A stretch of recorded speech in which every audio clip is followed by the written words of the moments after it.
Hello, everyone, and welcome to the first episode of Netherrealm, a real play Dungeons & Dragons podcast. I'm Tanner, and I'll be the Dungeon Master leading our amazing party through an original campaign filled with action, mystery, drama, and plenty of comedy.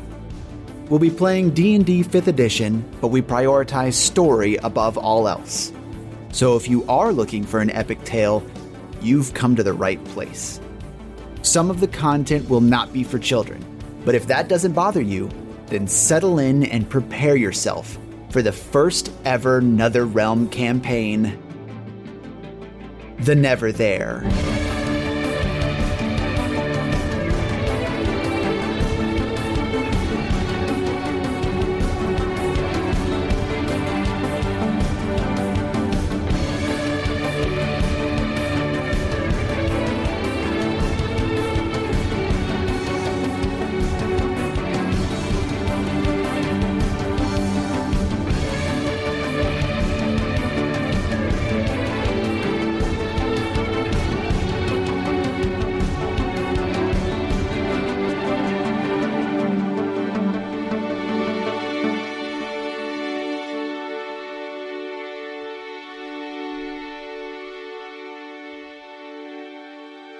Our story begins on a chilly spring dawn in the year 1190 AR.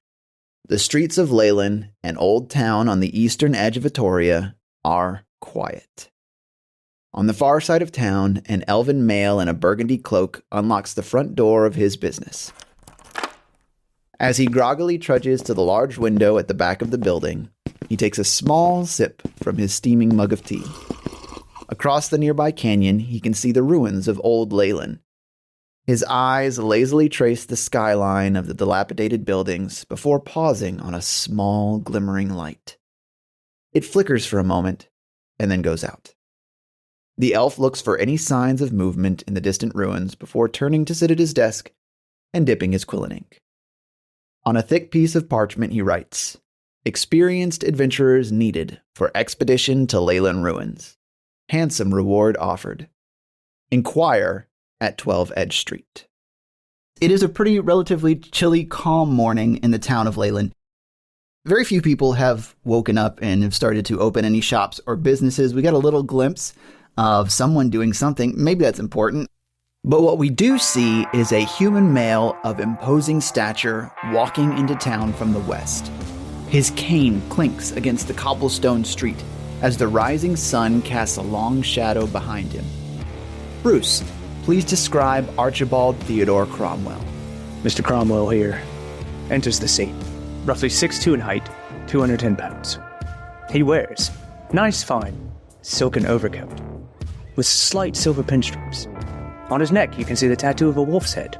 His hair is trimmed neatly and close on the side, disconnected from the longer hair that is on the top in a clear undercut fashion, and he has a finely trimmed black beard. Underneath his overcoat, he has a burgundy waistcoat and a white noble shirt, slim, well-fitted noble trousers, and they're tucked into his black leather boots. He walks with a cane. The cane also has a silver wolf's head on top. And on his back is a big fucking great axe! What the? Well, okay, all right, let's chill for a second. Bruce, why was I not expecting your character to be dapper as fuck? Like, what the hell? Dude, a pinstripe suit? This dude's a gangster, literally. Leyland has a good source of operations for, like, adventurers looking to either go out into the eastern subcontinent, across the wound, and get sort of, a start and start building a name. It is also just kind of on the precipice of where certain business happens. They export and do a few imports and exports here that you really can't get anywhere else. A lot of it's dealt in Woundstone. And Woundstone is one of the primary exports of Vitoria, which is the country where Leyland is located. So anything that you want to do here could be primarily business related or adventuring related. So it really depends on if you're trying to build contacts or trying to build up a reputation. All right. So reputation is the focus right now. Mainly considering he's kind of on the lam. So, yeah, it would be a reputational journey that we are focused on. You pass by a few villagers who give you some different looks along the way. You get the feeling that they haven't seen someone like you before, at least not the way you're dressed and styled, or even how you carry yourself. The people in Leyland, while there is a decent business quarter here, and it isn't a small town, they are kind of on the edge of things and one of the farthest towns away from the capital city in Atoria. So you're making your way through the town to see if there's anything that would help propel you, to get you some new context, help you figure things out.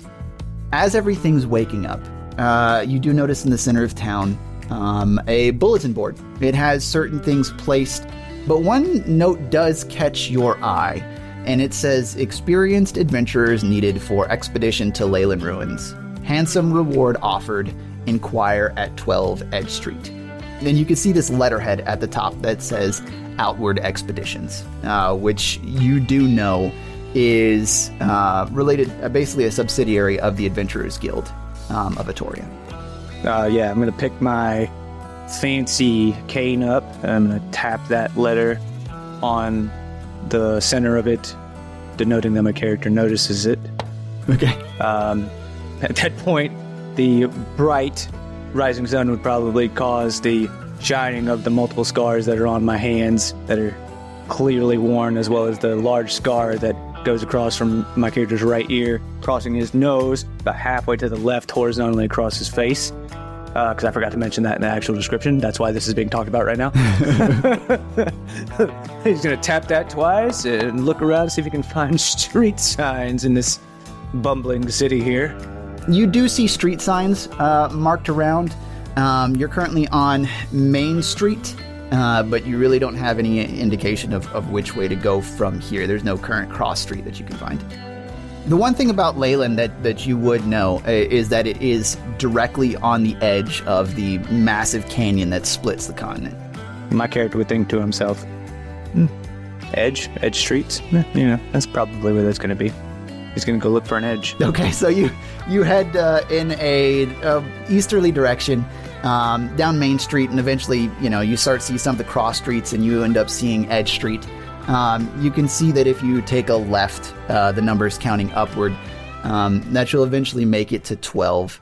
But before you do, you suddenly hear a painfully sharp whistle coming from the south side of town, followed by the screams of a few citizens. Do you continue on to Edge Street, or do you go to the disturbance? My character is going to look around. He's going to look towards the disturbance, and he's going to say, "Well, I've learned my lesson about staying out of people's problems. We're not going to deal with this today." He's going to keep walking. Keep walking towards Edge Street, all right. Yeah, fuck that. Not sticking me nose where it doesn't belong here, bruvs. As you make your way towards Edge Street, you can see some people moving out of the streets and kind of trying to figure out what's going on. There's also a sound of commotion that comes back from the center of town. But you do eventually make your way to number 12, and you can see the sign hanging above it that says Outward Enterprises. And there's, I'm assuming, like a door, shop front normally? Yes, it is the storefront. Okay, he takes his cane and he raps on the door, knocking. There is no answer. Oh, okay. Is there a sign that says open? No signs that are listed nearby. All right, I'm going to wiggle the handle.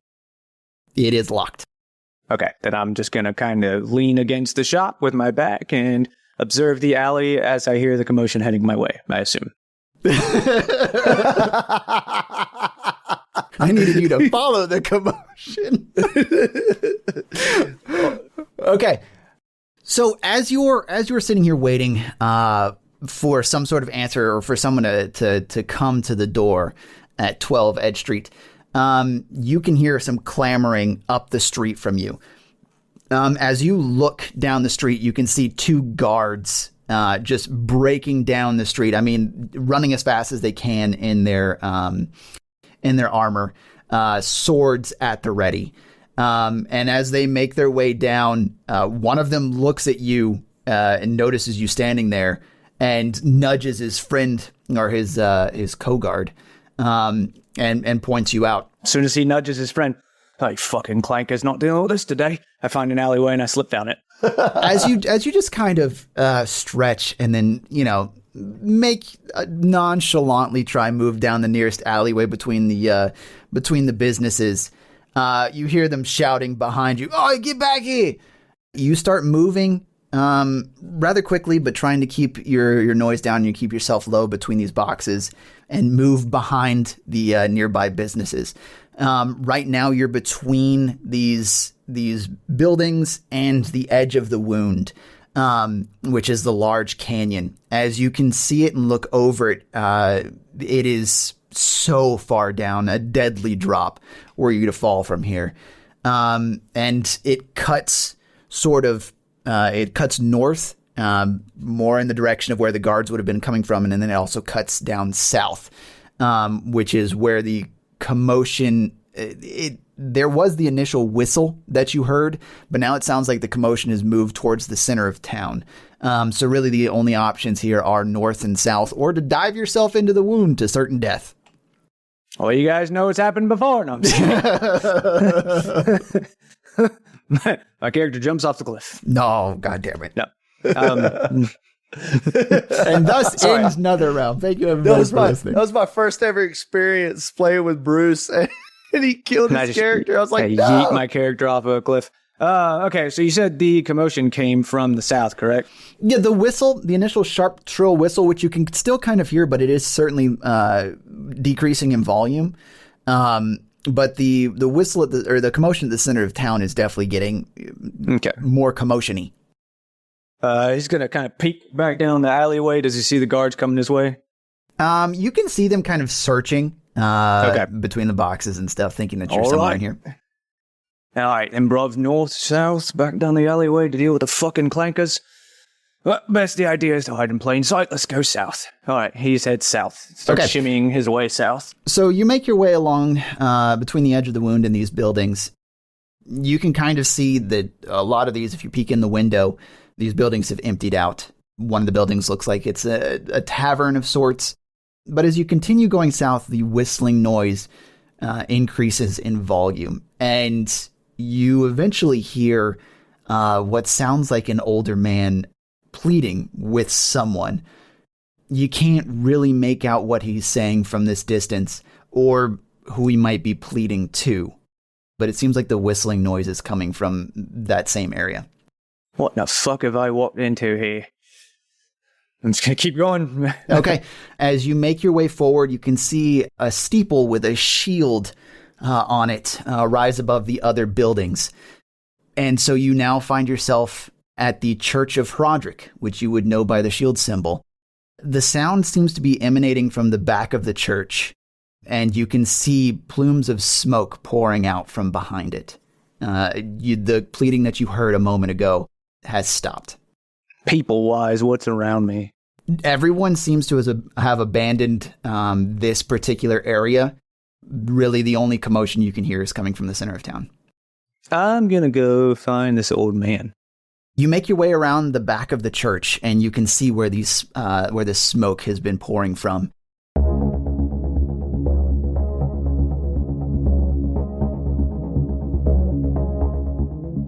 What you see here is a raging forge. The structure around the forge is badly damaged.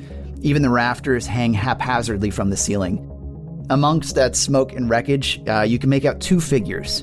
One is a human male pinned under a large fallen beam. The other stands nearly 7 feet tall and is covered in metal from head to foot. This metal-clad figure is tearing through the building, obviously searching for something. To the left of the forge, you can see the source of the whistling, a massive metal pipe that has been bent and is steadily building pressure. If the raising pitch is any indication, this could soon be a problem. You have yet to be noticed by the figure. Okay. How close is he to the guy with the beam on him or whatever? This metal figure is currently not paying attention to the guy that's pinned. It's tearing through the building. Seems like its attention has currently been turned. All right, my character's going to peek around the corner. He's going to see the beam laying on the guy and the big metal figure, and he's going to take a deep breath, and he's going to go, well, I've learned my lesson from sticking my nose where it doesn't belong, and I'm going to do it again. This is a terrible idea, mate. And then he's going to slink his way around the corner. Roll stealth. Yep, go ahead and give me stuff. Natural 20! Holy shit, all right. First of the session. It's first And the roll, first roll. too. Oh, It's great. I love it. This Hopefully is this good. is an Great for us, indication. Bruce. Yeah. This is great. All right, so you make your way around the side of the church and back to the forge. As you move to the side of the rubble and try and get yourself basically in a position where no one can see you, but you can get leverage on the beam, you realize that you haven't been noticed, and you're able to get underneath the beam that's pinning the guy down. As soon as you go to move it, he does notice some form of commotion. Of course, it's the thing being lifted off his freaking chest. So he looks in your direction, and you can just see him just afraid, but like now hopeful. Okay, I look at him and I put my finger in front of my lips, like, shut the fuck up. Okay. Okay. So you're going to attempt to lift this beam? Yeah. Give me that good old athletics. Athletics? Okay, cool. 22. All right. 19 on the dice. So That's the high good. rolls. All right, so you are able to pretty easily hoist this beam up. You can tell that most of the burnt parts have made this a little bit lighter to where you can get it yourself. And this man tries his best to kind of push himself back and unpin himself. You can get a clearer look of him now. He is a large guy with a long white beard and pretty disheveled hair at this point, but he wears the cloth of Herodric, just very simple robes. Like large as in jacked or large as in tubby? Even underneath the robes, you can see this man is ripped. Okay, all right, okay. He ripped. So he pulls himself out and starts to slowly try and inch his way over to you. Oh boy, okay. He is not being very quiet about it, but he is not noticed as he moves himself out and gets over to you, and you're able to help him up and get back around the corner, the two of you. All right, bruv, I did you a favor. What the fuck is that? I honestly have no idea. It came and it started just wrecking the place. It just wrecked the forge by Herodric. It's making a mess out of everything. All right, well, that's the exit. That's the way we're going. Let's go. I cannot leave this forge. If anything, that pipe is about to explode. I can tell, and I've got to protect this. So if you need to get on out of here, I won't hold it against you. This ain't your fight, but I got to try and take this damn thing down. My character's gonna kind of lean back against the wall for a second. He's gonna scratch his head and rub his face. Real irritated look. Now, bruv, just want to make sure you're aware here. That's a big metal man. Fuck are you gonna do to it? Well, I am a big flesh man, and I'm gonna do what I can. And you can see he kind of flexes a little bit. You can see his chest kind of ripple beneath his robes. And he picks up a nearby beam in his hand, and just by his sheer girth, he's gonna try and use this thing as a weapon. All right, bruv. Well, it's nice knowing you. I leave. Okay. All right. As I'm walking out, I say, you know, it's just stupid. You save a man, or what does he do? Throws his life clean off the fucking cliff again. Okay. As you leave, you can hear this guy, whoa, and dunk, and you can hear the sound of commotion, and it does not sound to be like it's going well for this guy. As a matter of fact, you can look back as you round the corner, and he's just down in the dust again, pushing himself back up and grabbing his beam, as the metal man continues to march towards him.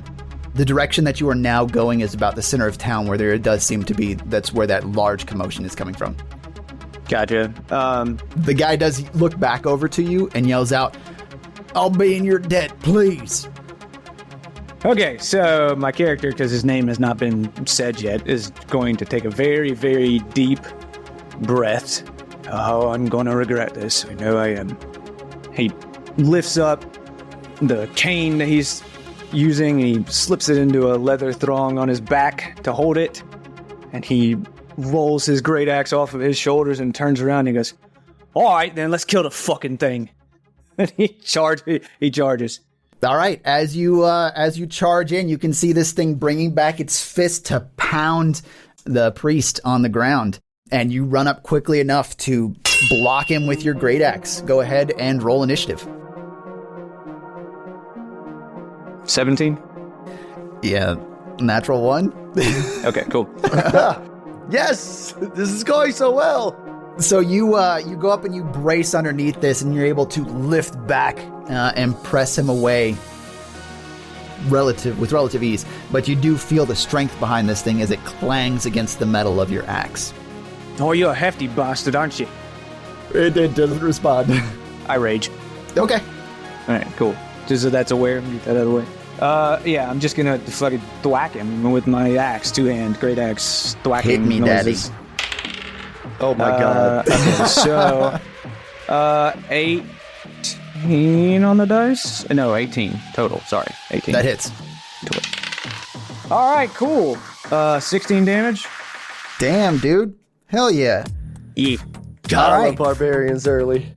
All right, as you throw this guy back, as it's lost its balance a little bit to your initial block, Like a fucking baseball swing with my great axe. yeah, you cut across it with this great axe. You can actually notice that there's certain parts of it that aren't fully metal plated, that look like more organic material, and you cut into that, and you can start to see this sort of gel sort of leaking out where you've hit it.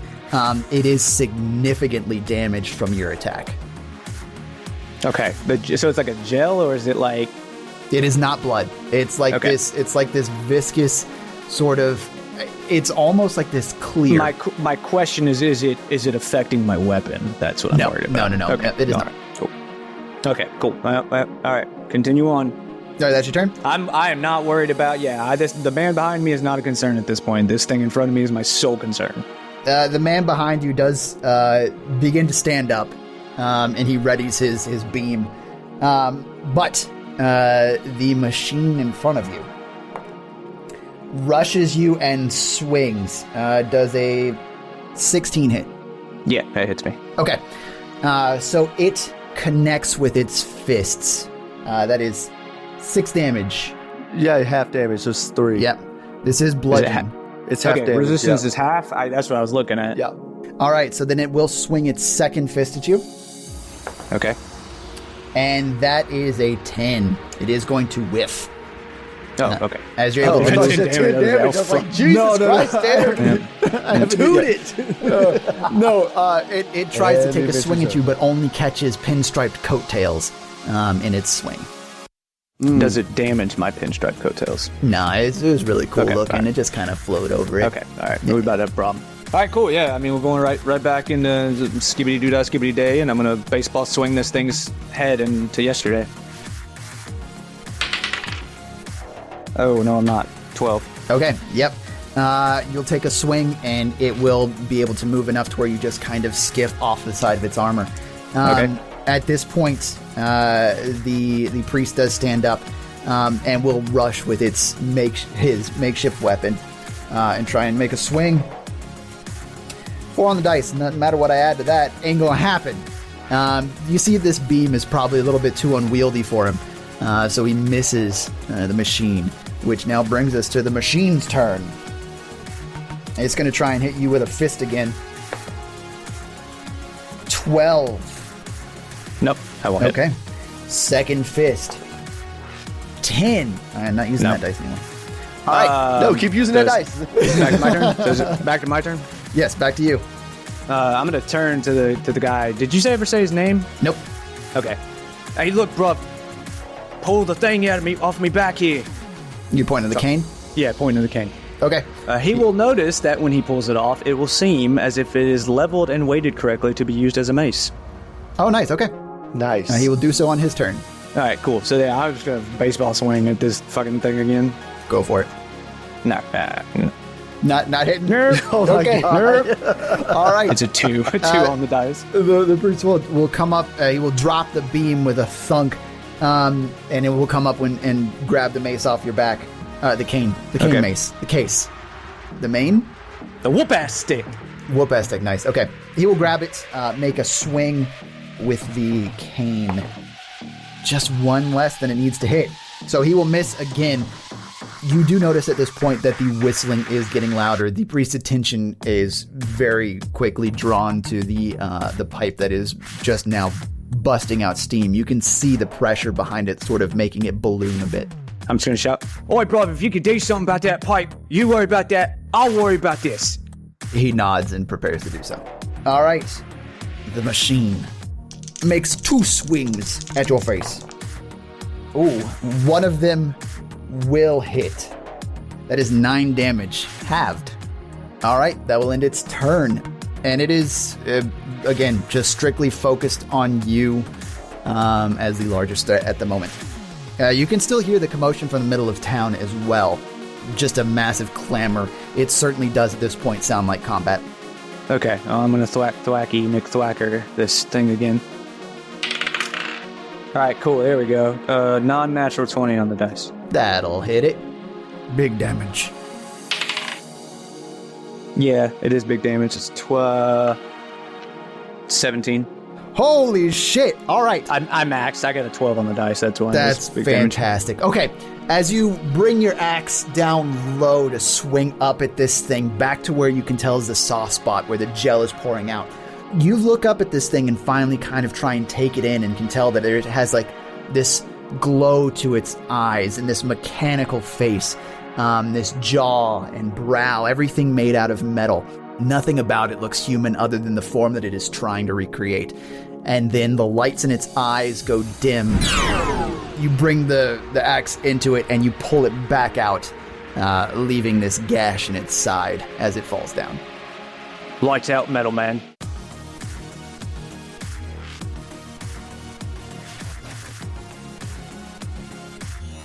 Hello, dear listener. This is Tanner, your game master for this season of Netherrealm. Thank you so much for listening to the remastered first episode of Netherrealm. There's a lot more lovingly created campaign available, so I hope you join us for the rest of this adventure. In later episodes, we expand the cast, focus hard on the story, and greatly improve the production of each episode, so things only get better. If you want to delve deeper into our setting or find transcripts for each episode, visit netherrealm.com. And if you like what you're hearing, please consider leaving us a review on your favorite podcast platform. Now let's get back to the story.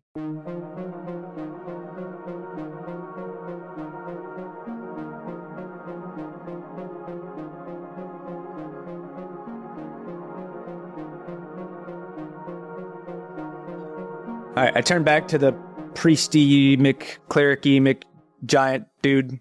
He is taken off towards the pipe. All right, cool. And he's over there trying to get this thing stabilized. He points over to some tools nearby. One of them is a clamp, and clearly asking you to grab it. Yeah, I drop my axe back into the holder on my back and grab the tool set and bring it over to him. Okay. He works and is able to tie this thing off. The steam slowly dissipates and the smoke is starting to lessen, but this forge it'll take a lot to put it back together. Okay. But the catastrophe averted here, at least. Yeah, for now, yes, certainly. And actually, as you say that, cheers also erupt from the center of town, and this priest finally takes in a deep breath and sighs as he dusts himself off. He looks over at you and says, "You've done me a great service. I know that I could tell you didn't want to be involved, but by Roderick, I mean, I owe you a great. Like if this thing had exploded, the whole church could have gone up. The system's connected underneath it. It's just, I'm sorry. My name's Father Dell, and I am in your debt." And he puts a big meaty hand out towards you. Okay, I do shake his hand, but at the same time, I look for my mace cane. He nods, forgetting that he even had it in his hand, and hands it back to you. I put it back in its little holder, and I say, "Nice to meet you, Father Dell, but I've got a problem here, and that's that there's going to be eyes coming this way. I don't do well with eyes on me, so I was never here. Good luck. I turn and I begin to mosey my way out. All right. He just kind of looks after you. His hands drop, and he's like, well, and he goes back to trying to fix things up. The main commotion now is coming from the center of town. There's cheers. No longer the sound of combat, but sounds like people celebrating. Gotcha. Okay. When I walk out of the Forge Church weird place thing, I'm going to pull my cane back out as if you begin to use it walking again. I'm going to fluff my coat to get the dirt off of it. I'm going to reset my dress to make myself look presentable again. I'm going to go towards the cheering because now I'm curious. Looking pristine, you head towards the center of town where the cheers are. You can see the citizens of Leyland gathered around a group of black-clad warriors who stand victorious above the lifeless forms of 3 more of these steel beings. The most armored of the warriors, a tall, pale-skinned human with fiery red hair, shouts above the cheering. Your safety has been provided by the Blackhold Collective. Thanks may be given in coin or ale. And then as he finishes, more cheers erupt as he brings his foot down on the head of the closest fallen attacker with a loud crunch. I say under my breath, that one thinks he's impressive, eh? Someone next to you chuckles. The Blackhold Collective. I really hate those guys. And they do think highly of themselves. Major prick energy. You, however, are not a familiar face. And I prefer it to stay that way, no offense. Oh, well, you know, everyone in certain towns needs a man of preferring to stay that way, if you take my meaning. Oh, I do. Good. Well, I have actually had word from a mutual acquaintance that maybe you could be someone who has muscle and, more importantly, trust. Oh, it's possible. I need a bit more information before I throw my dice in here, though. How does a drink sound? Well, that sounds lovely, friend. As you kind of turn towards this guy, you notice that he is a male elf in a burgundy cloak. He has tan skin and a sharp nose, but his most noticeable feature is the 2 scars that cut diagonally across his cheeks. Okay. Give me a history check. Let's see. What is my... So, -1, so 12 total on my dice. He is a convicted thief. Oh, okay. All right, cool. And he kind of waves his hand and ushers you over, straightening himself and moving relatively back towards where you started.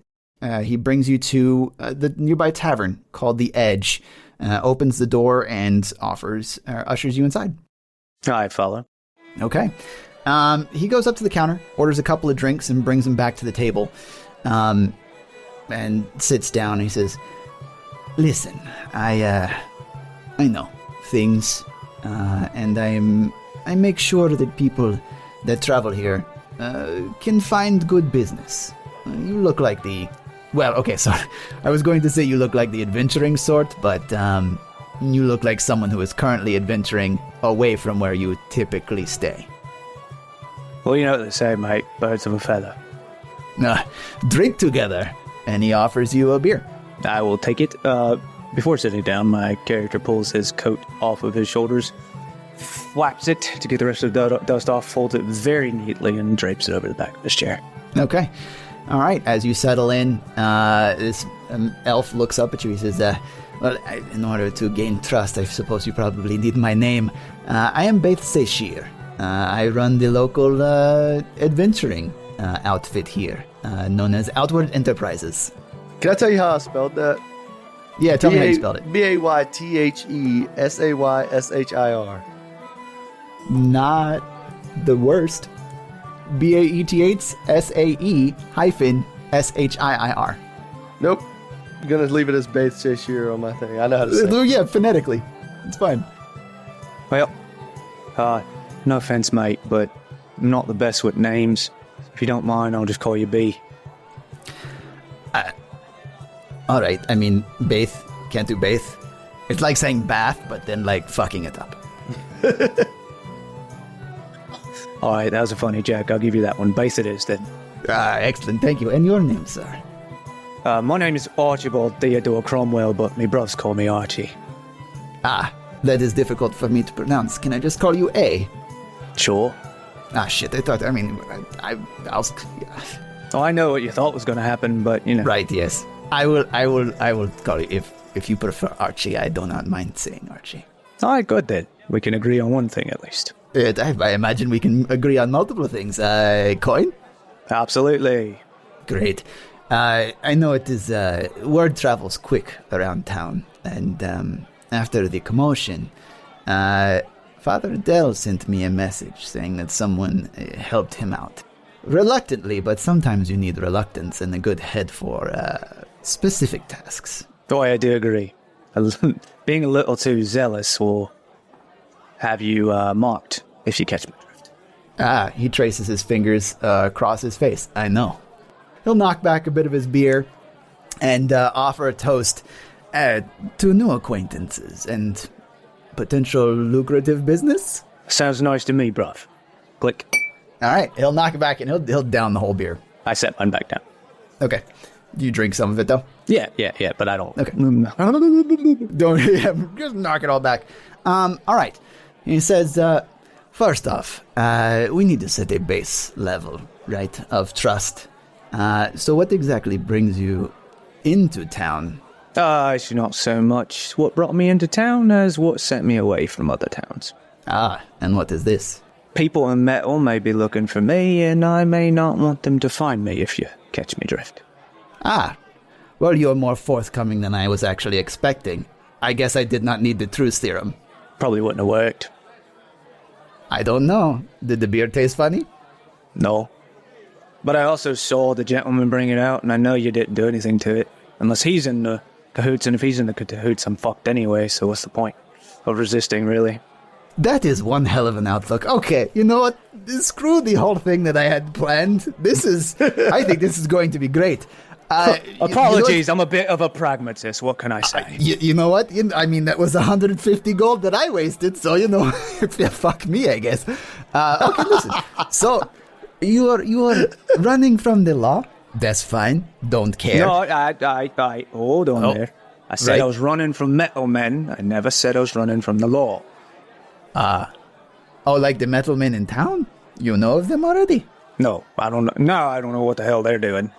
Well, that's fine. Either way, if you're looking to make money, I'm looking to make money. I need things done. You seem like a doer. But the whole thing that we are concerned about now, of course, is our own metal men, who seem to have just been in town. 4 of them, if I count correctly. Yeah, they seem clankers clearing through, but not the kind of clankers that I'm used to running from. Anyway, that's besides the point. What you need done? Well, we do kind of want to figure out, you know, the fuck.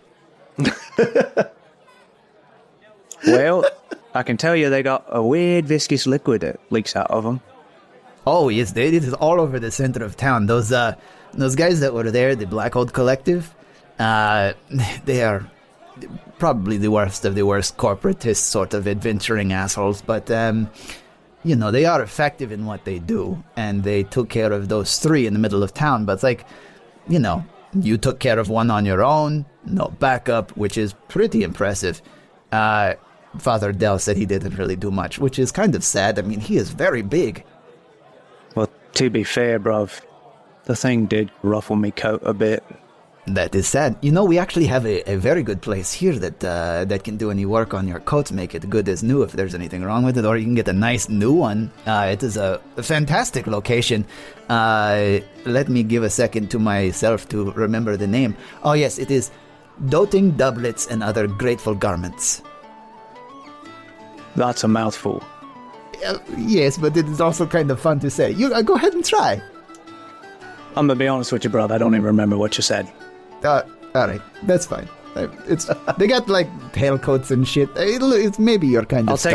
I'll take a look. You get some imports.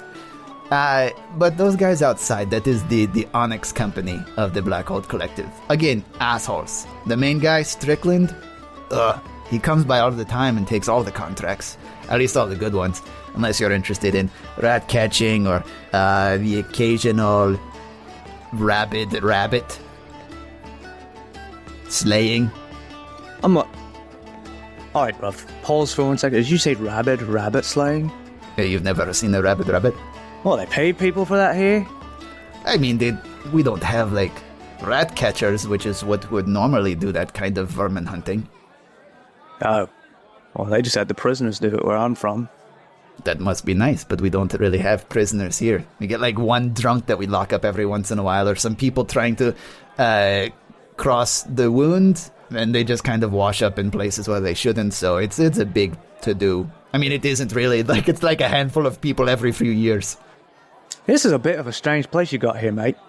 Yeah, I mean, it's right on the edge of nothing and on the edge of everything else of the continent. I mean, we're on, like, the western subcontinent, right? I mean, I don't know where you're from, but, like, you know this place. And then on the whole other side, it's, like, the wilderness and the Edgecliff and the Splinterlands and all of these places. I mean, if you like a good ale, Olmere is a wonderful place to visit. As he's going on, Archie sips his beer and is just looking at him with, really taking in his monologue here. I digress. I have probably just... there's a lot of information.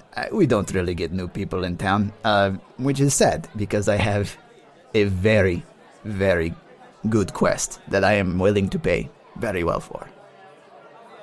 You've tickled me ears a bit. I'm willing to listen. Great. Specifically, it is to...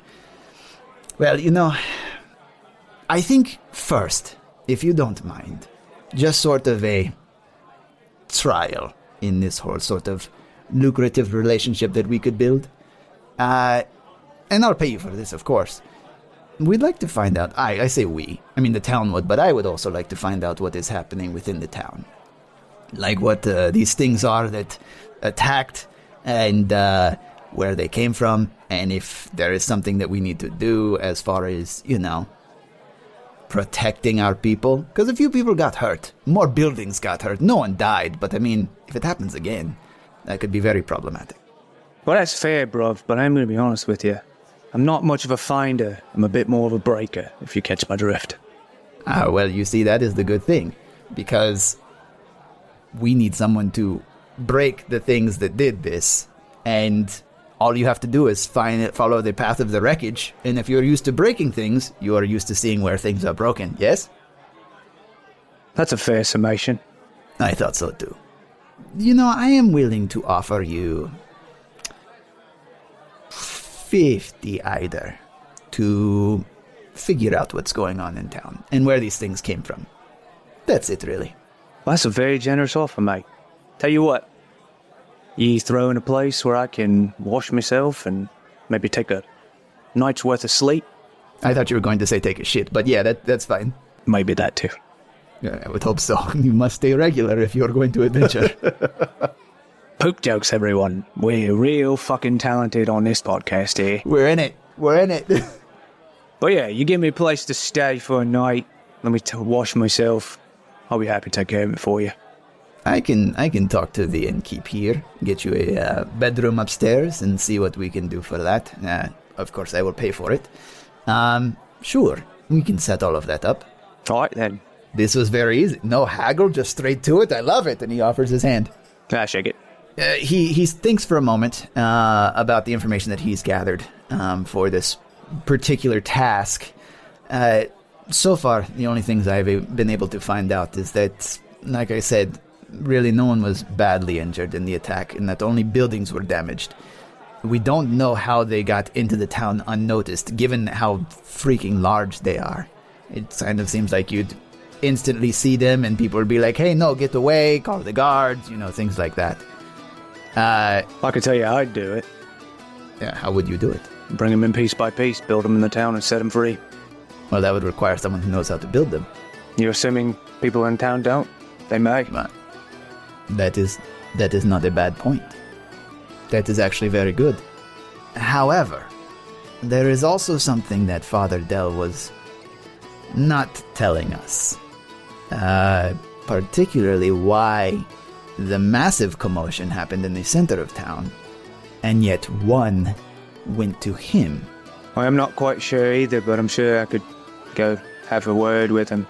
Problem is, it appears whatever it was looking for something over in his, monastery, church? What would you call that thing? It is the Church of Frodrick, and at the back is the forge. Every Church of Frodrick has a forge in the back. That is what they do. They are shield brothers. Sure, I don't use a shield, don't know what that means. But it's a thing that you use to block attacks. No, I know what a shield is, I don't know what a shield brother is. Oh, it's like the brothers of a monastery? Oh, alright, I see. Yes. So that would be my suggestion to start, but this is your operation now, so, whatever you find out, if it's conclusive, 50 gold, free place to stay. Like I said, I will talk to Pansy, make sure you have a nice room here, and we will get you good to go. His face shifts to a look of confusion when you say Pansy, but he doesn't address it. Okay. I do need to check on one thing, but I ask that you come to my place of business in the morning, and we will discuss more of this big issue that I have. All right, bruv, what's that place you're mentioning? Or you can find me at 12 Edge Street. Oh, you're the gentleman. If you'd have just been where I was looking for you, I'd have never had to get involved in this. Well, now that you did, we wouldn't have to go through so many things of me liking you. All right, that's also fair. It's also fair. All right, then. Well, I'm going to do what I do best, and I'm going to go knock some heads to get some information. He stands up, and pulls his coat back on, and tucks his weapons back into his holders, and finishes his beer and walks out. Okay. As you're leaving, you can see Baith go up to the counter and talk to the woman behind it, potentially getting you set up for the night. I hope so, because otherwise he's going to have a very, very angry enemy. You paid me, but you didn't get me a room? Yeah, exactly. As you leave, you can see people are bringing the Black Old Collective group beers from inside. They're sitting down at a table. The women and men are all gathered around, and the pile of mechanical bodies have been dragged over to the side. So, is there a place for me to sit that's not inconspicuous? Just that would kind of seem like I'm just part of the crowd. Yeah, it's basically like family seating out here with benches and long tables. Okay, do you mind if I burn my one hit die to take a short rest so I can get some of my health back? Yeah, that's fine. We'll say you did it while you were inside, as you were just kind of sitting there drinking and work. Just kind of. Yeah. Because it was just punches. Okay. So you're able to just kind of brush that off. All right, good. I'm back at full health. That'll be necessary for later. And I, Tanner, would like to use my perception to sit here and just listen. I'm listening to see if any pertinent information for the next hour or so about these metal men, the direction they came from, anything that I can find. I can roll, or if you want, I can tell you my passive. It's up to you. No, since you're actively doing it, go ahead and give me a roll. Okay. That would be, on roll, would be a 12. My passive's actually higher because of my skill, but that's fine. A 12 is fine. Okay, you can actually hear a couple of villagers kind of huddled together over on the side. One of them is saying something about two random men lurking about the town in the early hours of the morning. Okay, where was? Did they talk about where? This person doesn't seem to know too much as you're listening in. Mostly about, they saw some people creeping through town. They were sort of near the southern section when they saw them, but they didn't see where they came from or where they went. Okay. They just noticed them. I'm going to ignore that, and I'm just going to, after an hour or so of listening and seeing if anything particularly damning as far as information comes up, if it doesn't, I'm just going to go back to the temple and see if I can go find Father Dill. Yeah, you make your way back to the church, and you can quickly find him. He's just back in the back, cleaning up the forge, trying to put things together as best as he can. He doesn't notice you approach as he whistles his jaunty tune. Is there like a door frame or anything like that? No, it's an open area behind the church. Okay, is there anywhere that I'm trying to find somewhere just to knock and make wood, make noise, considering of what he just went through? On one of the pillars that holds up the roof over the forge. Okay, I'm gonna wrap my cane onto it as like in three knocks. It makes him jump. He drops the board that he was using. You can see he's clearly still jumpy from the experience a few hours ago. Sorry, bruv. That's why I tried to knock before I came in. No, don't worry about it. I'm just a little rattled. It's been a while since I've seen some action. Oh, that's fair. That's fair. I don't think anybody particularly cares to have a beam dropped on their chest either. Yeah, it was a little uncomfortable, to tell you the least. It seems so. So, you want to tell me what the big metal man was looking for? I'm not certain. I don't think he was really here looking for anything in particular. I mean, it's just a thing. And he looks over to the body, which he's kind of propped up over on the side. And he's cleaned it off a little bit. I see, here's the weird thing, mate. 3 of them go in the middle of town, but one stays with you. He wasn't here to kill you, because he left you there. But he was destroying your forge, and he appeared to be looking around. Well, I mean, sometimes things just find their way. I mean, it didn't seem like there was any rhyme or reason to me that anyone that they would come in here at all for anything anyway. I mean, they just kind of attacked, and this one just kind of attacked. I don't know. Maybe it was just like, just a thing that they do. I mean, we've never seen these things before, so I got no clue. I mean, he's clearly flustered. That's interesting, bruv. Well, I'm just saying it doesn't make sense that one of them stays here and the other 3 ditch off. If they wanted to destroy your temple, all 4 stayed here. Look, I mean, to tell you the truth, I did ask Baith to reach out to you. I'm sorry to be cagey, but I don't want to feel responsible for all this, and I very well may be. He stands up straight and kind of cracks his back and loosens his neck up. Look, I got something. And it wasn't causing any problems up until the attack today, and then after the attack. And then you hear sort of this muffled, incoherent sound. It almost sounds like a voice coming from behind the forge. Yeah. I think it's probably best if I just show you. And he moves his way to the back of the forge and begins to start messing with something. And you can hear a click, and this sheet of metal lifts up from inside the forge. And he puts on a large leather glove and reaches in and grabs this satchel, this leather satchel that's placed in the back there, far enough away from the heat where it isn't burned. And the muffled talking is now definitely more audible. So this thing, it's been still. And now it's just been this incoherent babble of words.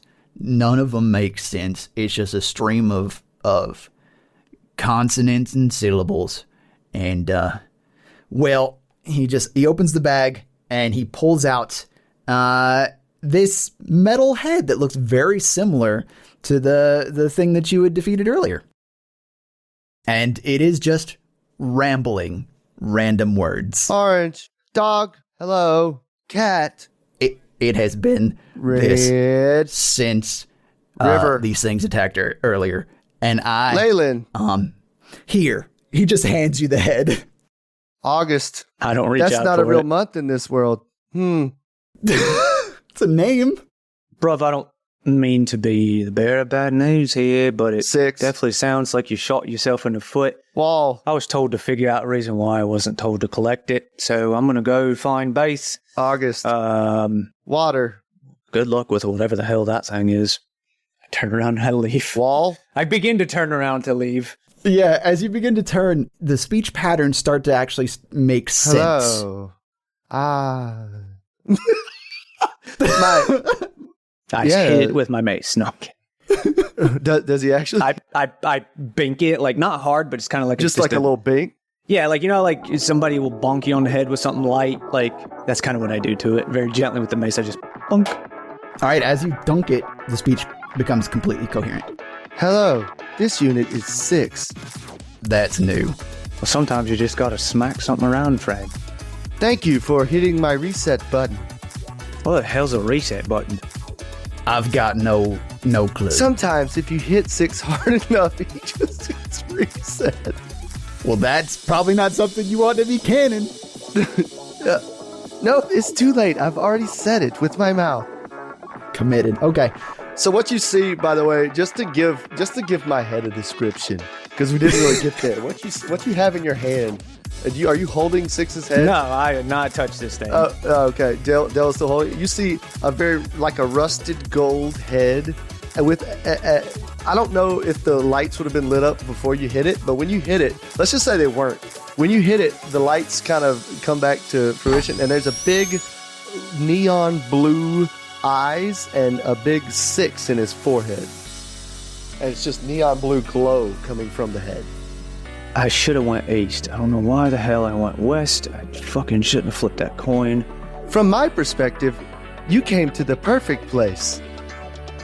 Thank you for saving me. Okay.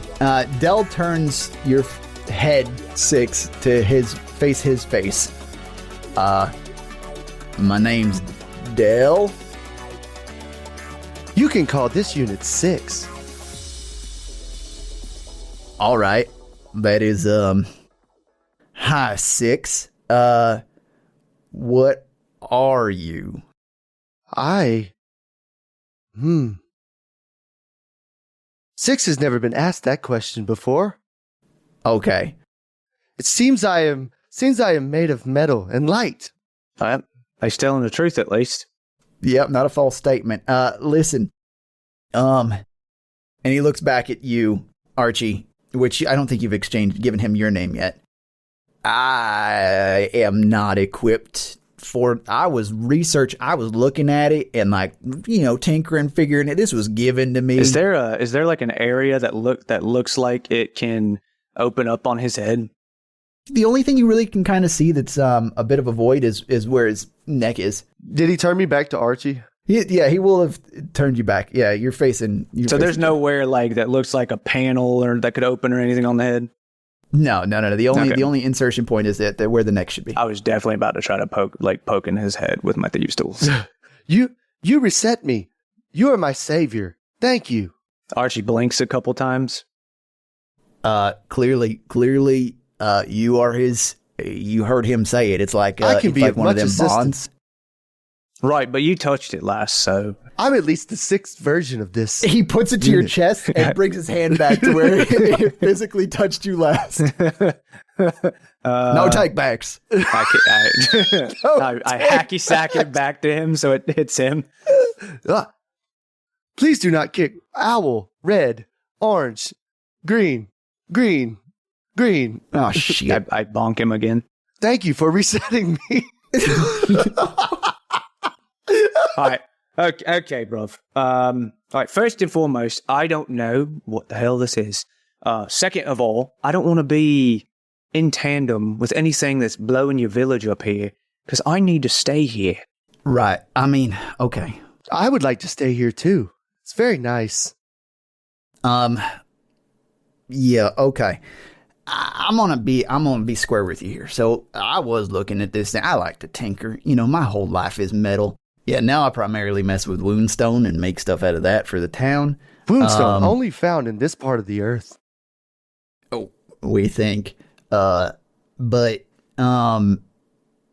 I'll keep it and see what I can do. Don't tell anybody about it. Hey, can somebody get my body? I didn't see a thing. Hello? Dell turns the head to his head again. 6, you ain't got no body, buddy. Oh. Yeah. Oh, I'm about to make a terrible decision. I go over to the dead thing, pull up my thieves' tools, I begin to tinker with its neck area. Can I figure out how it is connected? Yeah, go ahead and give me a roll. What do you want me to just thieves tools Thieves roll? tools, so it's 20 with proficiency. Okay. 18 total with my thieves tools. Yeah, you can feel some mechanisms up in there. You really don't get how they work because they are thieves tools and not like tinkerers tools. No. I don't. But you can feel like there's some mechanisms that you can kind of get underneath and get to unlatch while you're up in there. It takes you a moment to do it, but eventually you hear a clunk, and you can just pop the head off. Metal bruv. What was his name again? 6. You can call this unit 6. What unit is this I got in my hand here? Is there a big number on his forehead? There is not. I have no clue. All right, then. I just yeet the other head, just toss it, like, nonchalantly away. Have you found my body? Hey, Dale, give me his head. Now I'm gonna throw some caution here, because if that thing and this thing are the same things, and that thing now becomes active. Well, then just bonk it on its head. Apparently, it's not built well. Green. Fair enough. I'm just kidding. Don't bonk me. He walks. Are you asking him to toss you the head? No, I'm just reaching out my hand, like, hand it to me. Okay, yeah, he hands it to you. I reverse what I did with the other head to get it to latch on. How. Yeah, okay, all right, cool. Kathunk 6, you feel more complete as your synapses kind of connect with the tips of your fingers and the rest of your body. And then you feel a sharp pain in your side, looking down to see this big gash. Ow, ow, ow, ow. This is not my body. What is this? Well, I don't know where your body is, bruv, but I gave you one. Where did the gash come from? No idea. I'm going to need to get this repaired, but this body, should work. As he's stretching out his arms and stuff. Can I move all my legs? Yeah, everything moves. Oh no, this body has no penis. Okay, I'm just kidding. I'm just kidding. 100% no wiener. So with his new body, 6 stands about 6'5", a little taller than Archie, and his entire body is that golden color, which matches his head. Mwah, primo, very good. The internals that you can see exposed through the little gash, they turn that bright shade of blue, just like his eyes glow. And the 6 on his forehead still remains blue, and that's what you see. All right, Dale. Well, I saved you. I saved him. I've done my good deeds for the day. I'm gonna get out of here before anybody comes snooping. Wait. No. Just a second. Nope. Hold on. Nope. I have a proposition. Nope. Don't you dare. I can be of great service to you. Oi, fuck me. You're the one that saved 6 from the bag. I saw you first when I opened my eyes and was reset. You reset 6. Let me thank you. And I go up to like hug him. Bonk. Green, red. I Squirrel? take a step back and I bonk Squirrel. him again. Thank you for resetting 6. No touching, mate. This is a fine coat and you're not going to mess it up with your metal greasy hands. I've never seen you before. Perfect. But thank you for resetting me. No touching. Got it. And I follow him. All right, Dale, I need something to cover this thing up. Why would you cover me? I'm very interesting. You've got a lot to me. Yeah, let me grab you a cloak. And he'll run back to the back of the forge. He starts rummaging around some stuff, and he's able to find like one of his leather aprons and basically a set of monk's robes that, you know, it might be able to fit over the machine. All right. This is like fucking... This body is very clunky to what I'm used to. This fucking Dumb and Dumber right here. It's very big.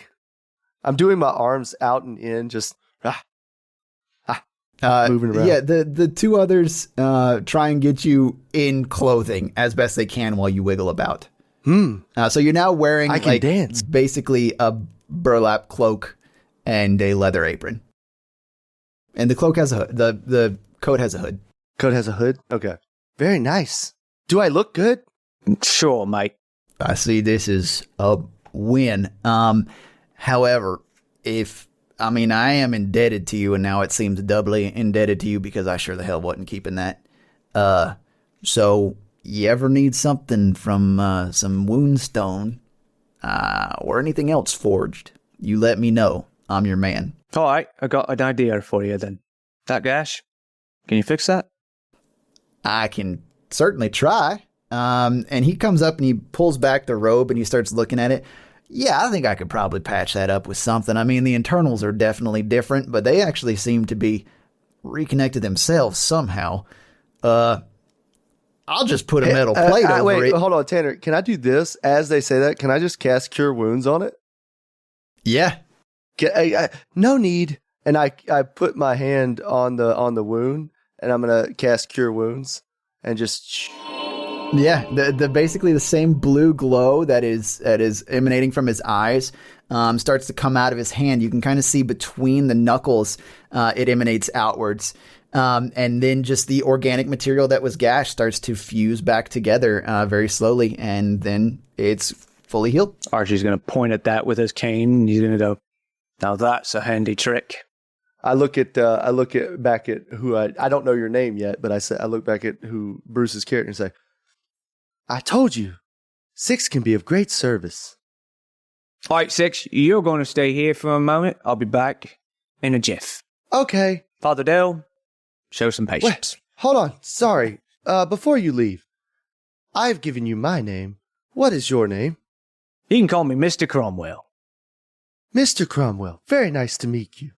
And I turned to Father Dell. Thank you for all your help in saving my head from certain disaster. What is your name? Father Dell. I'm going to go find Baith. Okay. Please tell me of this great world, Father Dell. Take a seat, I guess. I mean, yeah, all right. So he starts to just explain how the world works to you, to the best of his knowledge from a cloistered monk's perspective, who has now ventured out here. You do get a little bit of information from him, though. You find out that he's from a place called, basically the first thing he mentions is he's from a place called Edgefield, and then you just start asking a deluge of questions because you don't understand what the hell that means. Archibald Theodore Cromwell. You start heading back towards, you go towards base business. He basically told you to meet him in the morning. You trying to meet him earlier, or are you trying to go back to the inn? No, I'm going to that office where he was. This is quite important. Okay. All right. So you make your way back. You were there earlier, and you're back at the storefront. Bink, bink. As you knock, you can hear some papers shuffling in the back, and you hear a voice shout out, "It is open." All right, I open the door and I go in. If it isn't my favorite newcomer, welcome to Outward Enterprises. You should probably follow me. All right. No, trust me, you're really going to want to see this, mate. He stacks up the papers he was looking at and puts it in his desk, grabs his keys and follows you out the door, locks up behind himself. On the way back, I'm definitely kind of like scoping out around us, making sure nobody is tailing us and following us and doing all the fun stuff. Yeah, is everything okay? You seem a little testy. Well, just making sure none of our metal friends decide to pop out of any of the woodwork. I was about to say, why would they pop out? But they popped out before, so, I mean, that kind of makes sense. Trust me, okay. You'll see why when we get where we're going. Right. So you lead him back to the Church of Roderick. Yes.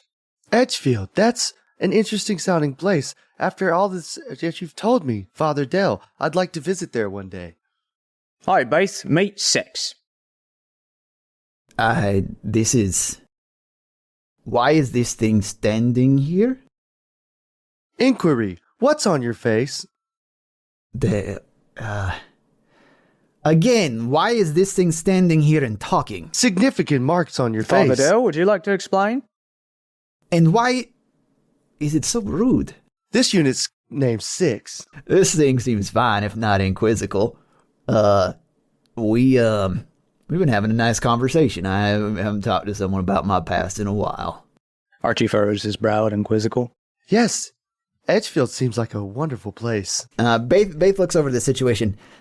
Dell, this is not what I expected when you said you had something that you were hiding. Archie, what the hell? Well, to be fair, he was just hiding the head. I put the head on the other body. Right. So you took the dangerous thing that you had killed earlier and put another dangerous thing on top of it so it came back up? 6 is not dangerous. Well, I assumed that I could handle the earlier dangerous thing, and this one seems much less hostile and much more 6 is not dangerous. naive. Right, listen. We have to garner a certain bit of trust, so I will trust that you know what you are doing. However, what is it? Oh, wait, fuck if I know. You're the one who told me to find it. Shit, okay. He turns to you, 6. What are you? You could call this unit 6. I was made in a lab. Wait, so there are 5 more of you? At least? Oh, at least, yes. Fuck. Oh, wait, hold on, wait. 4 dead. So that means there's only 1 left. Oh, no, those had nothing to do with my laboratory. Oh, well, we'll go back to what you said before, Base. Fuck. It's okay. 6's units are not made for attacking the random townsfolk, if that's what happened here with these. You know, that sounds exactly whatever you all would say if you were something that wanted to attack random townsfolk. That may be true, but I am telling the truth. So the answer that we have so far is that the head that you were hiding, Dell, was put on a body that now operates correctly. I'm correct in these assumptions? Yeah. That is correct. So now the problem that we find ourselves facing is that, he turns to you, 6. You were in a bag. Dell, how did he get into town? And Dell hangs his head. I'm sorry that I've caused this sort of trouble. It was just a tinkering project, delivered to me from another brother of the order. It wasn't supposed to be nothing bad, just hey, look at this anomaly I brought from the east. Oh, hey, right, hold on. I've got an idea here. You know how them fancy wizards can track things and see them? Yeah. Maybe that's what his brothers could do. Somehow. You mean because he's like them, he can then track the others? No, they could track him. I don't know what the hell he can do. I cannot track any other units besides 6. I know where I'm at all the time. Well, that's next to useless to us, I think. I disagree. It's very nice to know where one is. I would like to be drunk right now. That would be far superior to this situation. Okay, look. So we have we almost have a what, but we don't have a who or a where or a when or a why. No, but you do got 50 gold for me. And you do have a 6. I do have 50 either for you, and I don't have 6 for you. I don't know if we don't pay This unit's name is 6. Okay, 6. I am Beth Seshir. Why am I introducing myself to a machine? Okay, listen. Hold on. And he reaches back for his purse and he starts counting out the coins and hands them over to you, Archie. All right, I take them, I put them in my pocket, and I scan the room, and I say, all right, bros, you have a good one. And I leave. Tomorrow morning, much more lucrative for you. 750 of those. All right, I'm going to wrap this. All right, where do you want me to be? Just come to my place of business in the morning, and you have a place to sleep for the night at the edge. Take a good rest, and I'll tell you everything that I have gathered. Where is your place? Your place is here. You're going to stay here with Father Dell. Understood. I just want to know more about this city. Well, see, here's the thing, bro. 4 of you just broke in, murdered some people maybe, broke some things. So the other people probably wouldn't be too happy about seeing you around, so you should probably stay here. See. I'm going to go exploring. All right, brothers, good luck. Right. Bath, I think we got to babysit And It's okay. yeah, I'm nice and covered. How covered do I look? I'm just kind of waving my arms around. go ahead and roll. Well, it's not really a disguise kit. Just give me a performance on how you think you're going to be able to act natural. That's an 8. Okay, what'd you get? A 6 plus 2? Yep. The two men, Baith and Dell, try and hold you back. Go ahead and give me a strength check to see how well you. I'm not going to really struggle against them. Wait, you want me here that bad? Yeah, like if people saw you, it would probably be problematic. Is there a way that we could disguise me better? I hear this fade as I leave. Yeah. Archie's just fucked right off back over to the end, and you do make your way there, and they have you set up in a room. Mr. Cromwell and I are going to go on adventures. I mean, as long as you're out of town. Listen, Baith, I'll take care of things here. Please figure out what the hell else is going on. Is there something I can help with? Baith now looks over at you. Yes, you can help us out by just being here for now, and then we can figure things out later. Ah, okay. And he, I don't know how this happens, but he opens up his chest and there's a chessboard already set up, ready to go.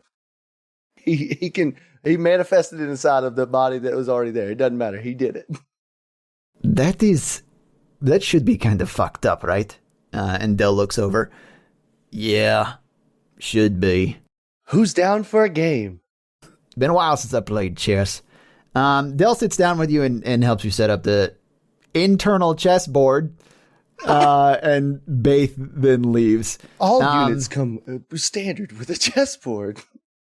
I mean, that's pretty convenient, I suppose.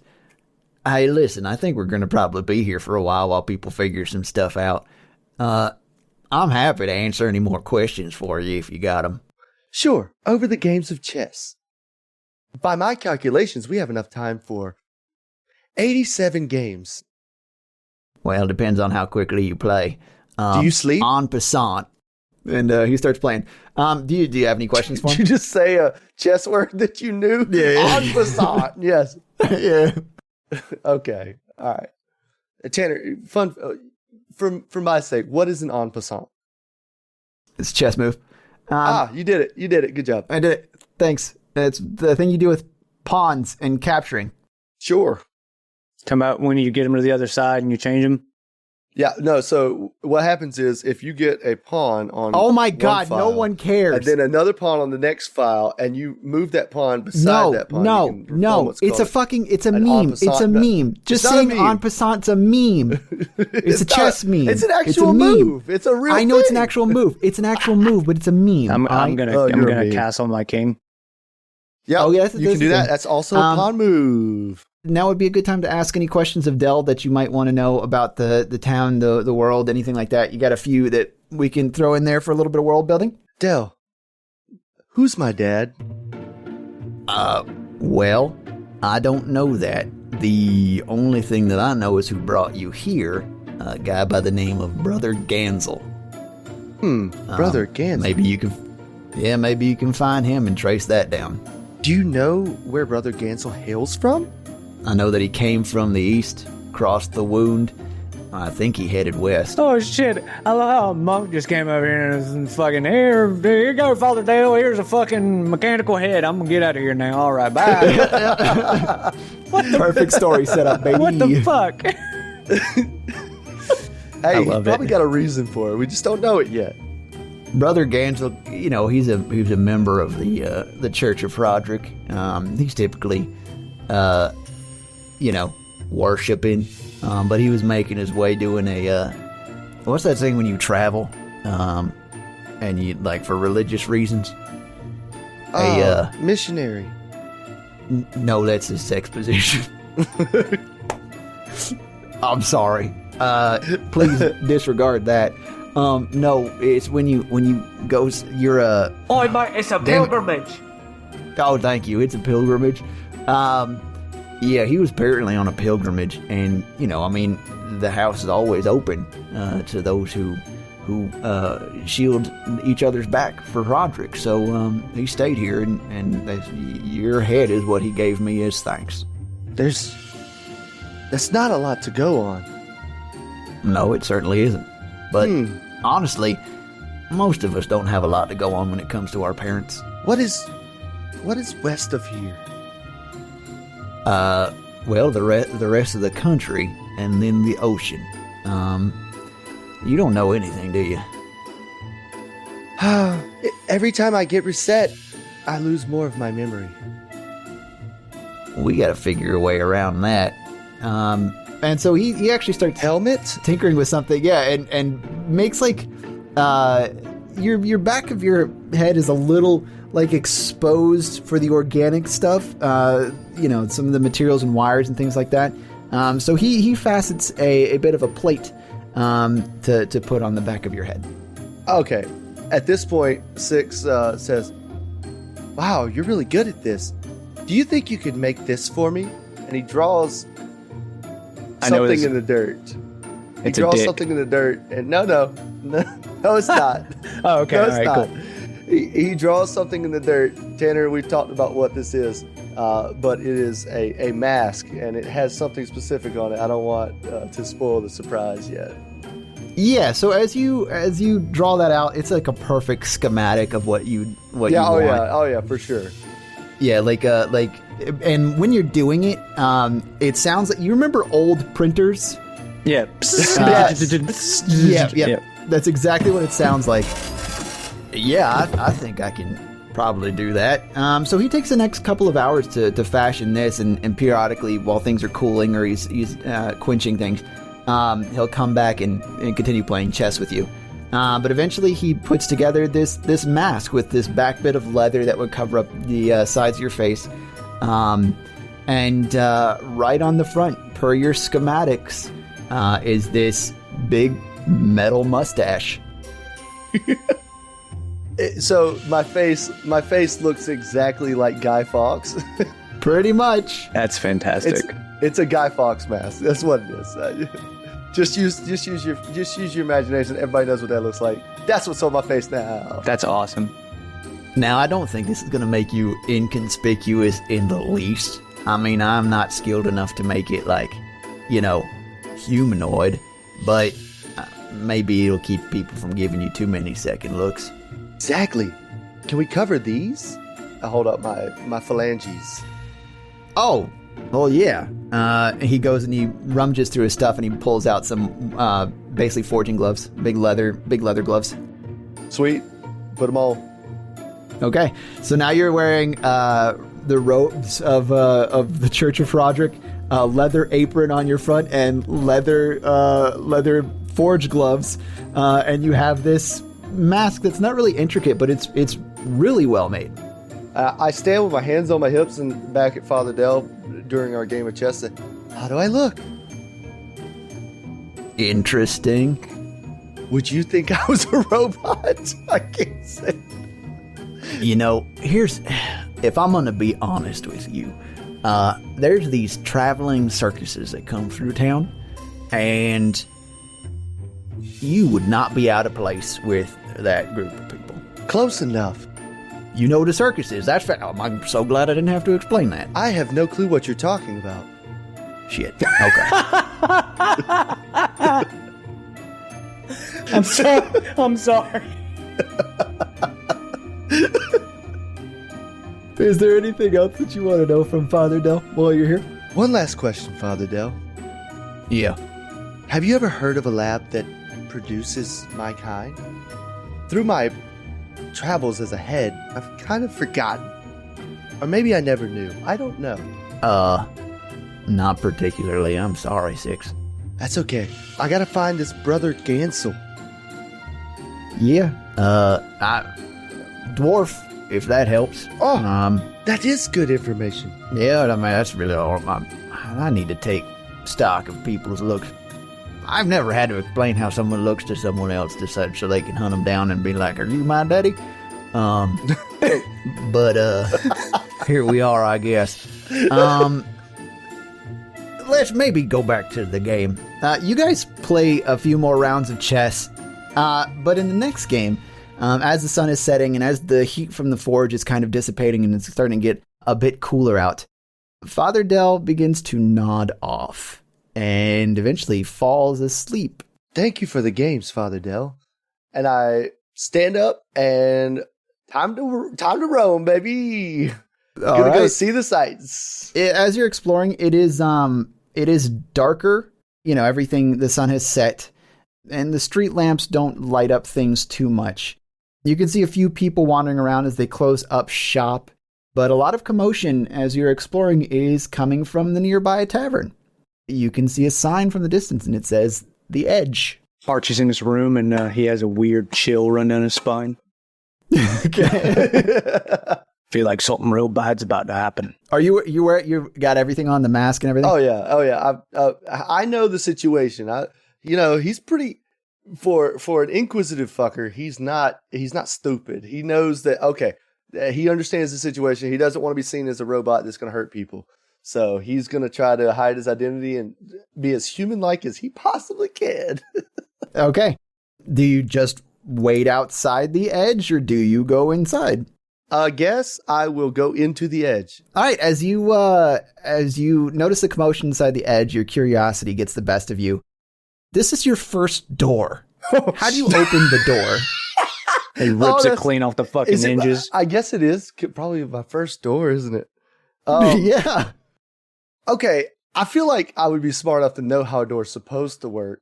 So I don't know. You would see people coming in and out, but you wouldn't know like the force that they're putting into it. Okay, well I use my full robot force, and as I here's this thing. Here, whatever happens to the door happens to the door. So I'm gonna use my full robot force and open the door. And what I say when I walk in is, "It is I, normal human Jason.